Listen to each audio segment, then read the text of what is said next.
خوش نصیب وہ ہے جو اپنے نصیب پر خوش رہے۔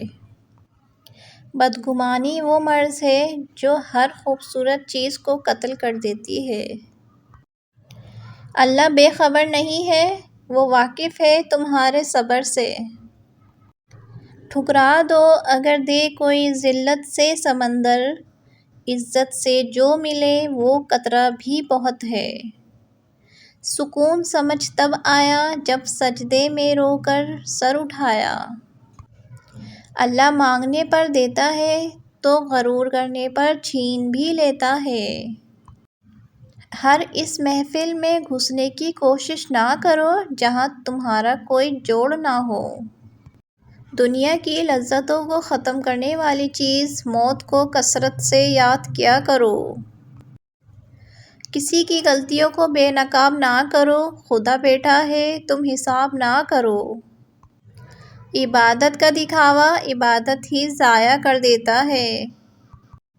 کردار اچھا ہو تو لوگ قبر کا راستہ بھی پوچھ کر پہنچ جاتے ہیں۔ جاہل کی ایک خصوصیت یہ بھی ہے کہ وہ پوری بات سننے سے پہلے جواب دیتا ہے۔ ہم وہ لوگ ہیں جو سوچ بدلنا چاہتے ہیں مگر دوسروں کی۔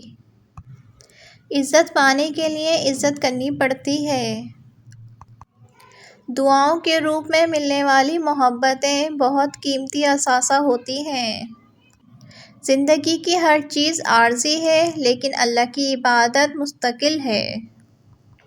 کچھ نیکیاں ایسی بھی ہونی چاہیے جن کا اللہ کے سوا کوئی گواہ نہ ہو۔ مقابل سے اگر ہو کوئی شناسائی، بازی پلٹ دو مقابلہ چھوڑ کر۔ دھوکہ دے کر کوئی نہیں بچتا، کسی کی آہ نسلیں اجاڑ دیتی ہیں۔ اپنا مقابلہ کسی سے مت کرو، نہ ہی خود کو کمتر سمجھو، تم جیسے بھی ہو بہترین ہو۔ وقت بہت ظالم ہے، تجربہ دے کر معصومیت چھین لیتا ہے۔ ہر رکاوٹ میں کوئی نہ کوئی بہتری چھپی ہوتی ہے، یہ بات اللہ ہی بہتر جانتا ہے۔